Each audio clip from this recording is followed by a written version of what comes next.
Bismillah, alhamdulillah, salatu wassalamu ala sallallahu alayhi wa sallam. Assalamu alaikum wa rahmatullahi wa barakatuh. My name is Tariq Khalid. I'd like to welcome to our program here at Sharjah Broadcasting Authority on hope. And today we want to talk about hope for people who may consider their lives to be hopeless. And those people who say that, we have a saying called, well, he or she is a hopeless case. As an example, he or she will never change, and usually a long story comes with that. Okay, and sometimes it's a very long story that's true. The person, since they've been a child, has been in all kinds of trauma of one kind or another, which has molded that person into, in many instances, to acts that are actually inhumane, and also acts which may have been committed against that person may have been inhumane from the time that they were a child. And as a result, that person has become disformed, let's say, for lack of a better description, mentally, physically, and spiritually, in many instances, all three, and in other instances, one or the other. And the impact is there, and it's quite obvious. It could be with a child, it could be an adult. But there is always hope. And, this is what we have to look at. And Abu Hurairah reported that the Prophet ﷺ said, Allah does not look at your figures, nor at your attire, but he looks at your hearts and accomplishments, collected by Muslim. He looks at your hearts and your accomplishments. Now, we can say, unfortunately, in modern society, we have a tendency, if a person has engaged in criminal activity, to never forgive him or her. So if it is a public figure, in many instances, and sometimes there's prejudice involved with this, because it's not necessarily done with everybody, but with some people, it says, well, so-and-so, he's a public figure, but before they mention his name, the criminal, and they may mention the act that he committed or he was convicted of, or it may mention his name and then who was convicted of such and such a crime, and that person in the society has served what the society requires for him to satisfy the law. But still the society has branded him or her as a criminal, which means that we ourselves don't give that person a chance to change. Wherever he or she goes, that he or she is always branded in that way. But Allah subhanahu wa ta'ala changes that. That the person who has committed sinful acts and says more or less that he believes in Allah only, and he worships Allah and Allah only, and he seeks Allah's forgiveness by making the intention to never commit this act again, taking realistic steps, this is very important, taking realistic steps to bring about change in his or her life. And desist, meaning stops doing whatever he or she was engaged in previously. Now, of course, we know people in all steps and stages of that. And we have many people who are involved in or suffering from, let's put it like this, addictions of all types. Of all types. And unfortunately, I think there's an unfortunate part we're seeing today that some people maybe they don't agree with. But if we go back to the text, even the ancient text, if we go back to what Moses ﷺ taught, as an example, And we see the continuity, the consistency in what was revealed to him and what he brought to the children, the Bani Israel, the children of Israel. And what the Muslims are saying, it is consistent. It's not inconsistent, even though we're talking about thousands of years ago.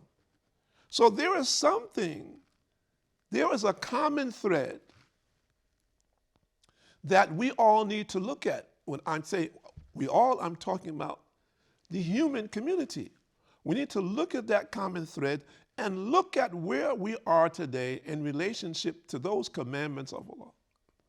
We need to see what is sinful, because I've met people who said, well, I didn't know that I didn't know the difference between right and wrong. And that may very well be the truth. A person may reside in an environment and grow up in an environment where his parents and his family and the community where he lives was engaged in all kinds of criminal activities. So he or she may have been trained from the time that they were a small child. It's hard to imagine that, but we know that it's true. They have been groomed in many instances to be criminals. And they're part of a criminal contingent, for the lack of a better description. And that's real today. It's very real. And they see the benefits of being involved in this kind of activity, and in many instances, they are contained by it. This becomes the environment in which they have been trained from the time that they are children, and they have been conditioned to think that it is them and us. It is us against the society, and you have to support your family, your relatives, your community, so forth and so on. And there are thousands, let's say minimally tens of thousands of people globally who are in these kinds of situations. And that's the extreme. But I think we would venture to say that the majority of the global population is not. And that's a minority. But what we have to be careful of is to understand what is sinful. And we need that information. Number one, we need to know.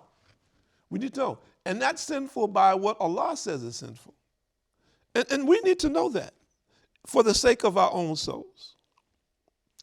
And Abdullah bin Abbas reported, the Prophet ﷺ said that Allah, the glorious, said, verily Allah has ordered that the good,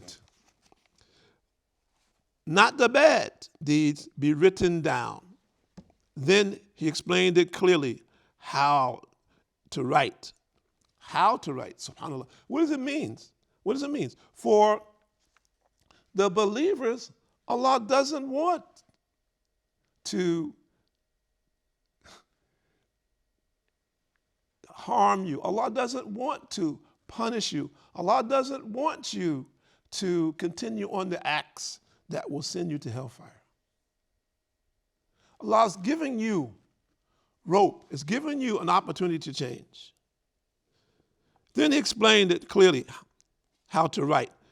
He would intend it to be a good deed, subhanAllah, but he does not do it. Then, for example, you intend to do a good deed, but you did not do it. And then Allah records him as a full good deed because you had the intention. You had the intention, all right? But he carries it out, his intention. Then Allah has exalted, writes it down for him as from 10 to 700 and even more. So even though you had the intention to do a good deed, Allah writes it down as a good deed. But if you do it, then Allah gives you from 10 to 700 rewards for doing it. Imagine, you'll never get this in this life, okay? You'll never get anything that will equal to this. You'll never get any bonus or reward equal to that. But if he intends to do an evil deed and has not done it, then Allah writes it down with him as a full good deed. Now, all of us have some negative thoughts. And many of us have thoughts that we say, when we say they were children, naughty, meaning thinking about doing something that is not good. But if you didn't do it, you had the thought, but you didn't do it. So Allah still writes it down as a good deed. SubhanAllah. But if he intends it and he does it, Allah writes it down as one bad deed. And this is collected by Bukhari and Muslim. So Look at the mercy of Allah. And the people who say, well, I don't know Allah, and I am engaged in ABCD.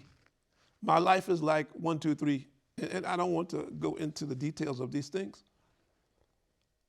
Then you have an opportunity to change. And I think it's very important because we're talking about hope, and we're talking about people who, unfortunately, society identifies as a hopeless case. I'll ask you, my dear viewers, have you ever said that about anyone? And if so, even if it was a family member, what kind of effort did you make on that person to help them change? Even if they continued. One of the worst things that we see today is addictive behavior. Addictive behavior. And of course, addictive behavior in some ways, without going into the whole psychosis, there are many different ways that people get trapped. But let's take one that is very common and is a huge, huge problem. Drugs and alcohol. And people talk about drugs, alcohol is worse. And most people don't realize it because alcohol in many places has been okay. It's okay to have a drink for lunch, have a drink for dinner, go out with the boys after work or after playing sports and have some drinks. This is common all over the world today. You hardly find a place where it's not commonly done in one way, form, shape, or another. And if it's not allowed, people do it in their houses, as an example. But we've been told that it is something, alcohol is something, for example, that there is some good in it, but the bad far exceeds that which is good. And those of us who have lived long enough have seen that. We've seen people have become alcoholics, male and female, and see what happens with their lives. And many people say, well, that person is wealthy and they can afford it, and also they can afford health care and they have the best doctors and so forth. But look at what happens to that individual. Even though it is affordable for him or her, what happens to them physically?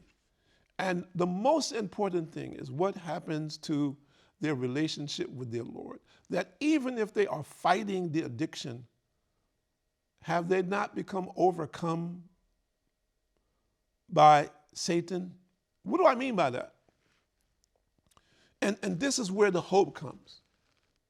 If you are a Muslim or you are a non-Muslim and you are addicted to drugs or alcohol, as an example, it doesn't mean that you can't be a Muslim. This is a mistake. It doesn't mean that you can't be a Muslim. Yes, it is a sin. There's no doubt about that. But you have to turn to Allah and continue to struggle to overcome that addiction. You must make effort. And you must believe that Allah is all merciful and that He's extending His hand to those who are in the most difficult circumstances. But you must take concrete steps. Even if you cannot control yourself, meaning that you keep resorting, that addiction, you keep falling prey to it. And this is something that we have to keep in mind. And the people who are not, but are related or in some way aware of friends or family members or colleagues or people who work with them, should encourage them. You should encourage them to take steps to change for the sake of their own souls. It's not beating them with a hammer. No. We must try to inspire them that, yes, don't worry about it. You can change. Allah will help you. And sometimes people come and say, I started down the path and man, I fell apart and, I had a difficult day and I went back to my old habits. It's fine. I says, okay, that's one day. Tomorrow's another day. If you're still living, you are alive, okay? So you still have a chance. So while you have recuperated from whatever it is you did the day before, consciously get your mind focused on striving for what is right and do as much as you possibly can. First of all, seek forgiveness. The Prophet ﷺ said that he sought repentance from Allah 70 times every single day. So even if you are still trapped in a condition, keep asking Allah for forgiveness. Keep establishing your belief. If you're dealing with intoxicants, when you're not intoxicated, take a bath, make a fresh ablution, and pray. You can't pray when you're intoxicated. But when you have overcome this, pray. Satan will tell, oh, you committed this act, brother, and now, you're going to hell. Satan can't commit you to hell. He can't commit you to hell. He is a helper. He is a misleader. He is a liar. He is a cheater to try to get you to hellfire. But he can't commit you to hell. Only Allah can commit you to hell. So don't be fooled by that, because this is part of the problem. A lot of people, they do sinful acts, and right away they become self-conscious as well. I'm going to hell, so I might as well keep on doing this, and there's no point in me changing. There's no hope for me, and nobody believes, and the negative is nobody believes in me. There's nobody to help me. So they become deluded and go into a kind of fits of depression, which as a result of that, they began to do what? Turn to that deed that they were doing previously, even more so. And unfortunately, many people die in this state. But we do know many people who have changed by Allah's mercy and grace. So we have choices. If you are listening to this program, or if you have some people that you know, then inform them that Allah is all merciful, and that turn to Allah in this condition, that Allah can help you overcome the condition that you find yourself in. And Allah will not change the condition of people until they change what is in their hearts. My name is Tariq Khalid. I'd like to thank you for joining us here at Sharjah Broadcasting Authority on Hope, and hope is there for everyone who wishes to reach out and grasp it. Now is the time. Don't wait till tomorrow. Tomorrow is not promised. Assalamu alaikum wa rahmatullahi wa barakatuh.